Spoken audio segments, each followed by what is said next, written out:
All right, here we go, everyone. Hello, everyone. It's been a couple weeks since the last episode. Where have I been? Been on spring break for it was my kids' spring break from their school, and so I was lucky enough to take some time off and take a spring break for myself. So that's where I've been. The intention was to film an episode last week, like I said, every Tuesdays, but we we were on spring break, and I just figured, I needed some time off, enjoying time with the kids, and my wife and the family. So, and was having such a good time off that I was like, you know what, I'll take a week off.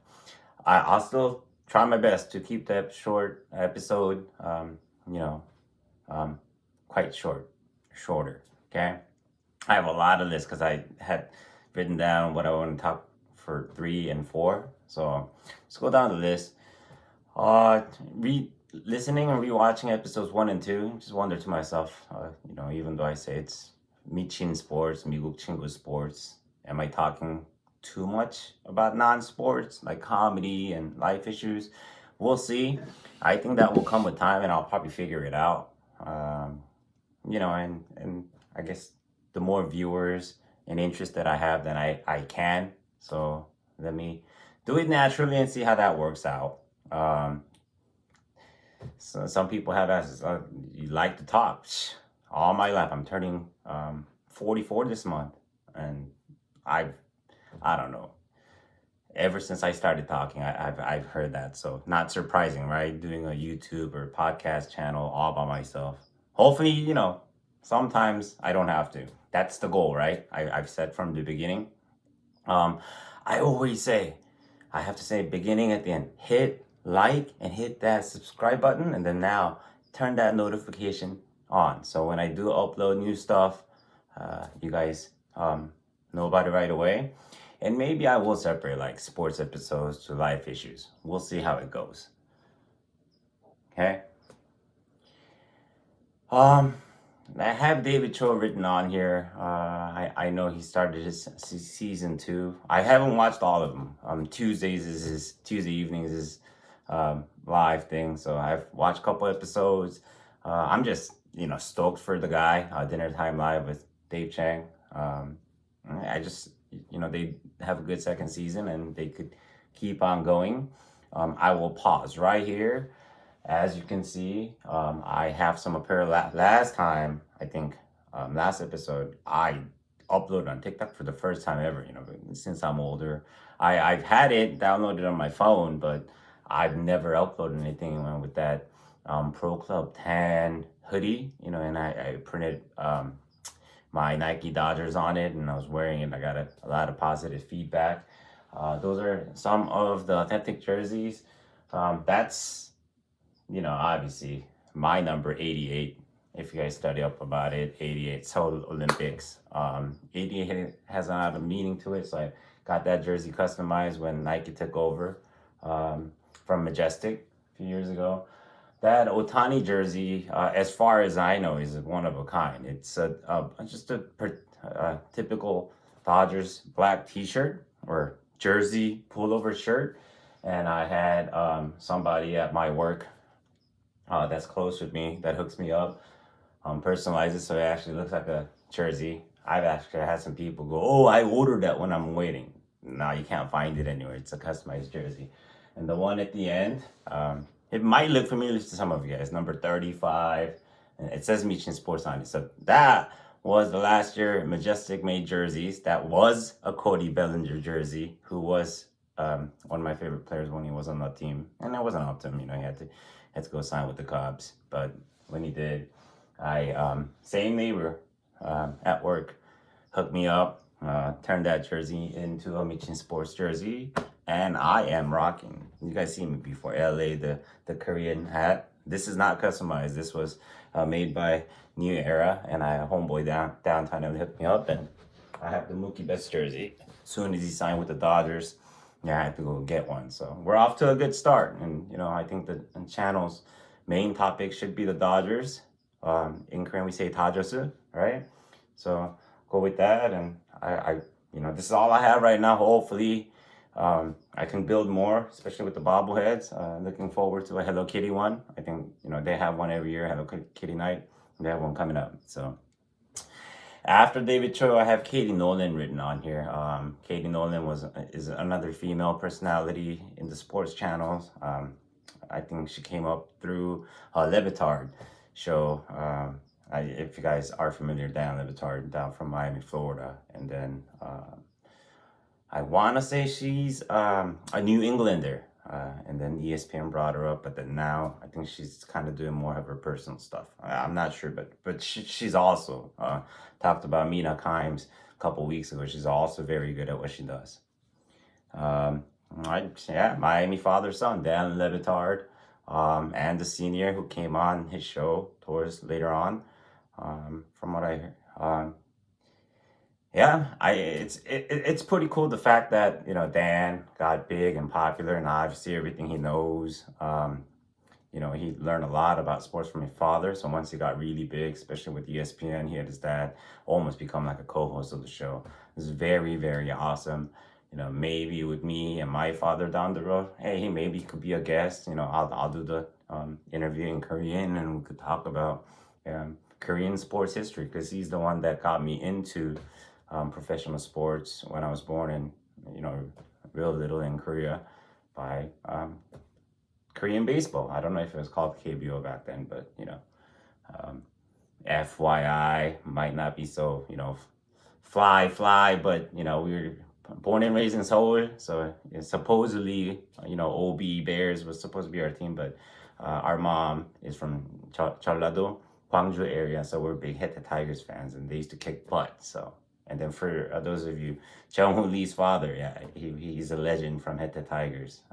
Now they're the Kia Tigers, so we'll see how that works out. The TNT crew I have on, I want to talk about, the NBA crew with Ernie Johnson, Kenny Smith, Charles Barkley, and Shaquille O'Neal. I have to admit, especially towards the beginning of the season, I have it on. I don't really pay attention to every single NBA games, but post games after like a doubleheader, I just love listening to four of them talk. I have a lot of respect for him, especially Ernie Johnson, who kind of started it all. And I also love when Bart, Charles, and Shaq kind of go at it, but some people take it seriously. They're really, really good friends, and I think it works perfectly for TV. So, hopefully you guys can keep going with that. I really love it, NBA on TNT. Steve Trevino, I talked about a couple weeks ago. His Netflix special is called The Simple Man. I think I said Family Man, so I want to correct that if you guys haven't had a chance to watch it. I still do. For a husband and wife, or a man and woman with kids, a couple with kids. It's a really good show. It's a really, really good stand-up, and he talks about a lot of issues, and you will laugh your butt off for an hour. So I want to correct that. Steve Trevino, the Netflix special is called Simple Man. Next thing, changing culture, interpreter and protection.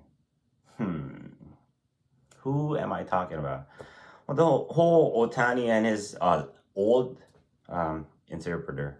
I think we've moved past it. Watching the Dodgers first couple of weeks, I started to worry about Ohtani until he hit the first home run. And the past week or so, his bat's on fire, and he hit a home run in Minnesota yesterday. So not worried about him.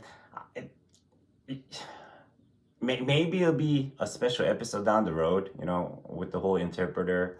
I just been the past couple of weeks kind of realized, like, as many Dodgers fans there are, because it's a global team now. Most of Japan, Korea will attest to it, with Channel Park back in the days, Ryuhyunjin back in the days. Unfortunately right now there are none, and I don't want to talk about Kim and Go from the Padres or Lee from the Giants too much, but my dream in the future is to have one or more of them on the Dodgers. It would be awesome. And, hopefully they get their contract and they're good players when the day comes. I have Psick University on here. This is for the Korean fans, Korean English speaking fans. I started watching probably like 6 months ago, and there's certain guests that they have that I do watch. Certain, I don't really care too much, but it's pretty entertaining. And if you are bilingual, or if you speak Konglish like I do, it's informative and funny. And also, depending on the guest, who the guest is, you get to learn about that guest and their background on how they're able to speak English, whether they grew up in the States, they lived here for a little bit, or they went to international school in Korea. So they're on YouTube. They're big on YouTube. I believe all three hosts were comedians, and then one or two of them, they went to school in Australia, so their English is okay. But if you get a chance, Psick, which is letter P and Sick University. In Korean, they say Psick 대학교. If you get a chance, check that out. It's been a couple. Will Smith, yeah, he got a renewal. I think it's like 100 million plus on a contract. Good.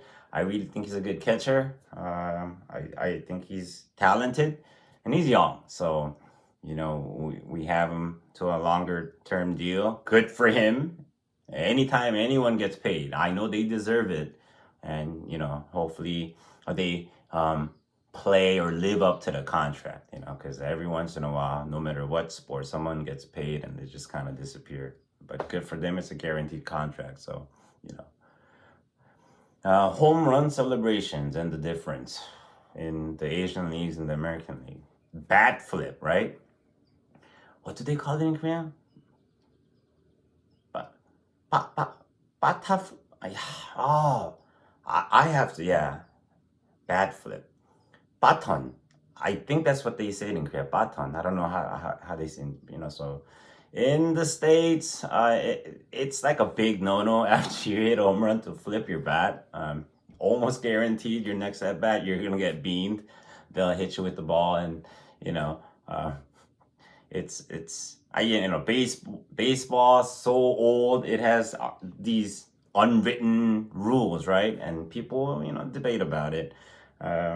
Some I agree with the past. Some I think we should, go into the new era. But if you get to watch some Asian baseball, the bat flip highlights alone is pretty fun, right? Like, last thing you want is someone to hit a ball.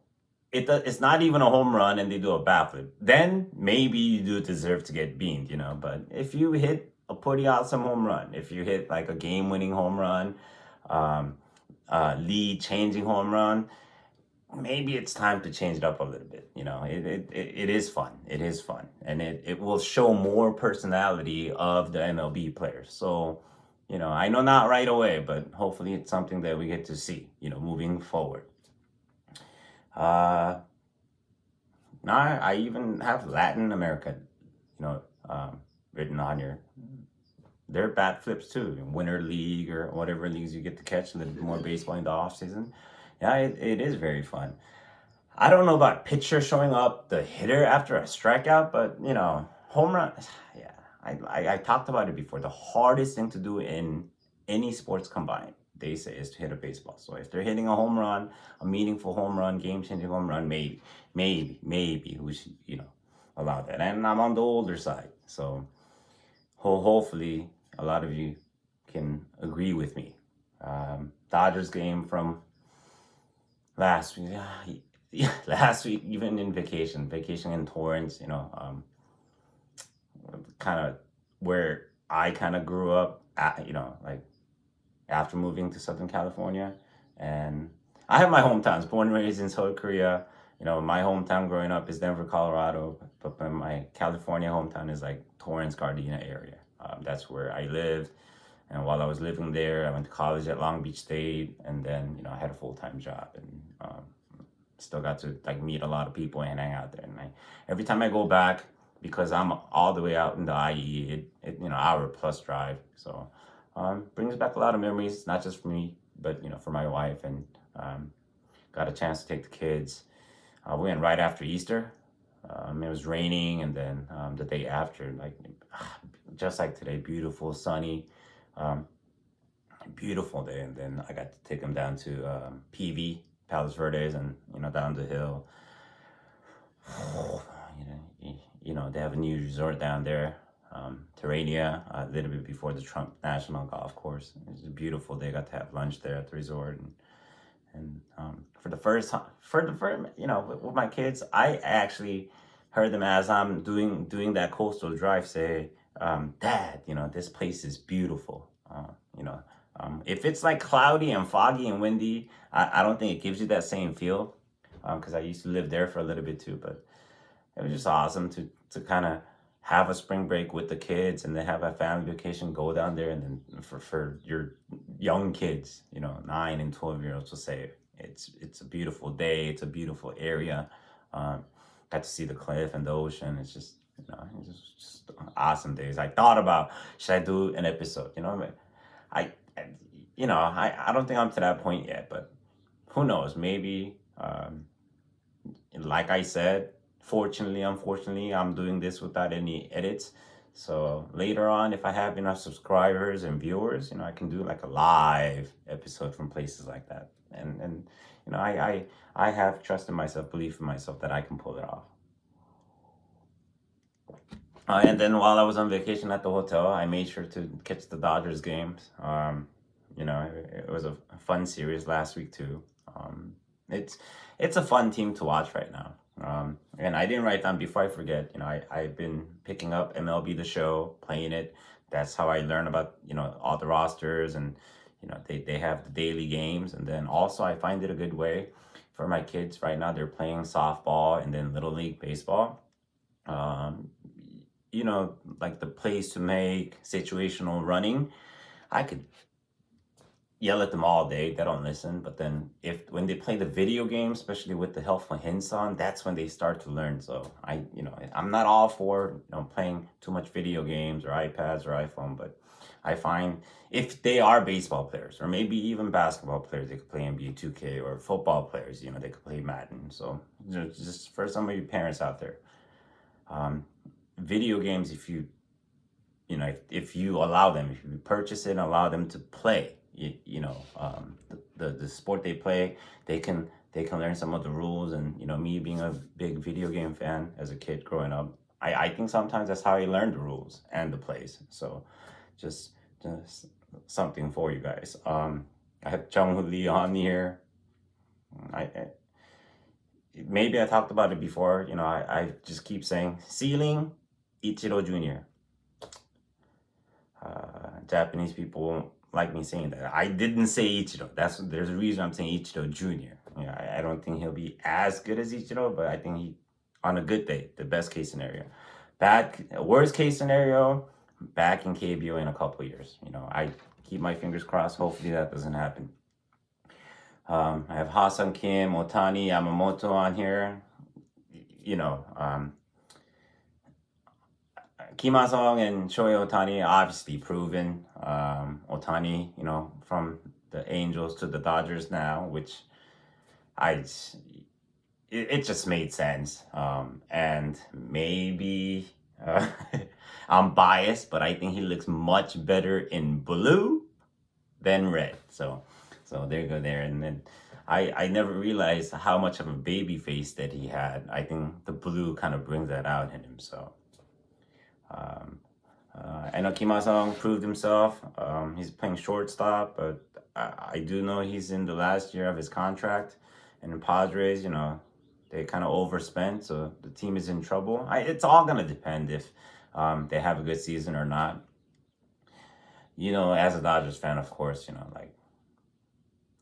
maybe they'll have a bad season. Maybe they'll trade him at the trade deadline. A team will have him as a playoff rental. And then, is there any chance he signs with the Dodgers? I know they won't. Padres will not trade him to the Dodgers. I already know that, but maybe he plays out this year with the Padres and the playoff team. after he's traded, and then we could sign him. I don't know. That also means, looking ahead to next year, maybe after a World Series, maybe not. Gavin Lux is out of the picture. Mookie goes back to second. And then we have Ha-Seong Kim Ha-Seong as a shortstop. And he gets paid. Best case. And we get to have a Korean player along with some of the Japanese players on the team. We'll see. I have Tyler Glasnow. I always get it confused. I will get it right because he's an awesome pitcher. And I think for the time being, before Ohtani comes back or Kershaw pitches, he will be our ace, or he could be.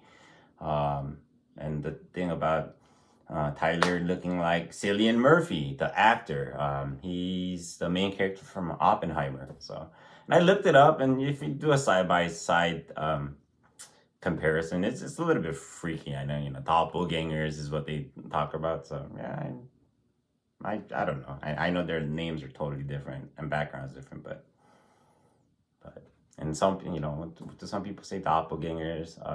There's a myth, like if they meet each other or see each other, they might die.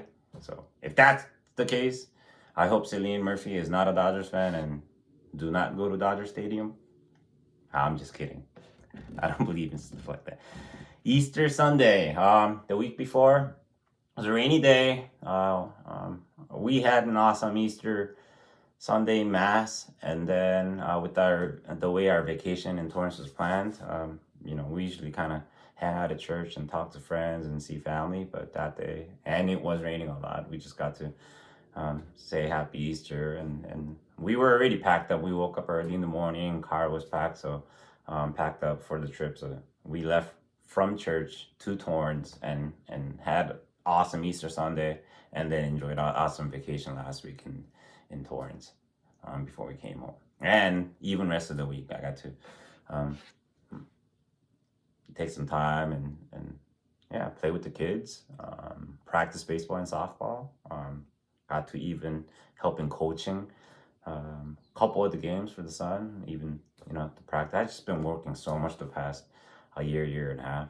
And kind of, it was a week to, rethink some things as I turn 44. Did I say 45? I'm already there, but I kind of give myself, I don't know, a 5-6 year cushion, hopefully turning 50, I know is another milestone. Things will be different. Maybe Michinsports continues to do well, and you guys are part of the journey. That'd be something awesome. I've talked about all of it: weather, rain, Torrance, Palos Verdes, kids games, their teams. Moving on. When we got down, PV, if you know the area, you go up and down the hill, you end up, there's where the cliffs are, we pulled over. I usually go to the viewing side, but before that I saw a turn-in part turned in and never knew. And it looks like they remodeled. There's a whale museum. And they have like spots set up, binoculars, and people are there whale watching, dolphin watching. And they had a whiteboard and recorded some sightings. And we were there last week, Monday morning, a little before 11. And then there were some sightings of a whale 9:30. I want to say it was a gray whale, but it was pretty fun. And then went inside and got to ask one of the workers there, like, hey, so it's been there since, I think she said the late 80s, but the remodeling looks pretty new. Everything seemed new. So if you guys are ever in the Rancho Palos Verdes area, go check it out. That's where you go from Torrance. You keep heading south. You can head down Crenshaw or Western, right? And then you go up the hill, and then when you go up the hill, it's some nice homes, Rolling Hills Estates, and then you start heading towards the bottom. It's a little bit wavy. It's a coastal drive, so you hit and you'll see it, or if you can map it, Google map it before you head. And then that's how I found out about the resort that opened in 2009, Terrania. I think that's how you say it. it's a nice expense like resort. It when we parked and walked up, it almost feels like you're in Maui. Like maybe it was the weather. I don't know. It's a nice place. I don't know if everybody can afford to stay there. I think average is like 700 a night. But you can go there, park for free too. You don't have to valet, but you can park for free and then enjoy breakfast, lunch, or dinner at one of the restaurants. So if you want to look it up. Yeah, while we were there, I saw a film crew. It was pretty obvious, but I wasn't sure if they're filming a movie or what they were doing. So after our family lunch on walking out, I saw one of the security people, and they all had their earpieces in. I asked what they were filming.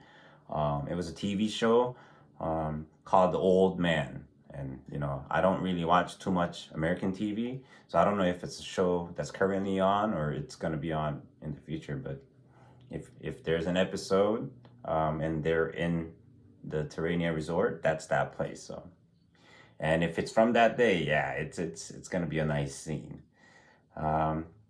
Kids spring break, vacation in Torrance, already talked about it. Yeah, last week's games were against.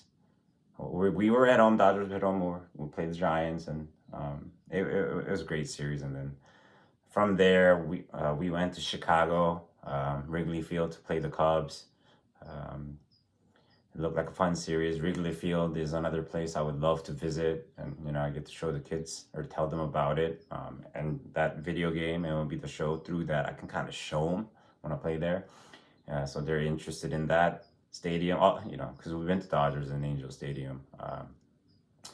So hopefully in the near future, Coors Field in Denver is going to be an easier place for me to take them. That being hometown, have so many friends there. Next visit, hopefully in the summer we'll get to go. Chicago, I lived for a little bit when I was little, so hopefully I'll visit and I have a chance to take them to Wrigley Field to a Cubs game. New York, obviously, I've been to the old Met Stadium. Haven't been to the new one, the old Shea Stadium, right? Haven't been to the new one, Citi Field, right? But then it's in Queens, right next to Flushing, so it's easy to go. And maybe even take them to the Yankee Stadium, the new one. And then I've never been to Boston, which is kind of crazy because I've been to New York so many times. But a goal is to visit Boston sometime. And take them to Red Sox Stadium, the big green monster. I want to see how intimidating that part is. So, last topic for today. I want to talk about, watching Dodgers games on Sportsnet and always listening to Oral Hershiser and Joe Davis. Oral, if you're a Dodger fan, I probably talked about him a couple times.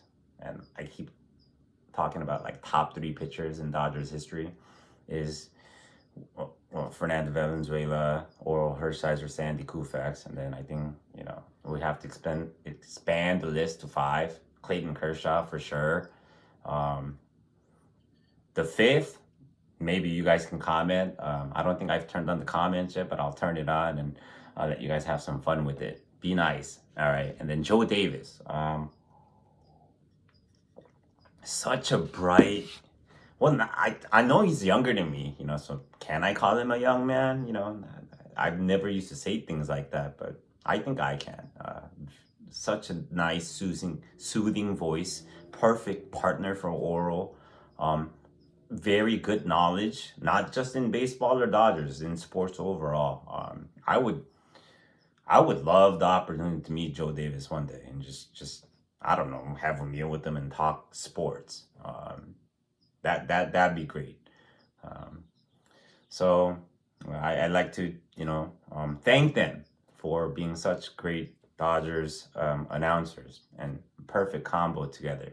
All right, kept it right under 30 minutes. So I will end this episode. Hey, it was like smooth sailing trying to do 2 weeks in one, but thanks for tuning in. I won't forget today, please hit the like button, subscribe, and notification bell so you don't miss any new episodes.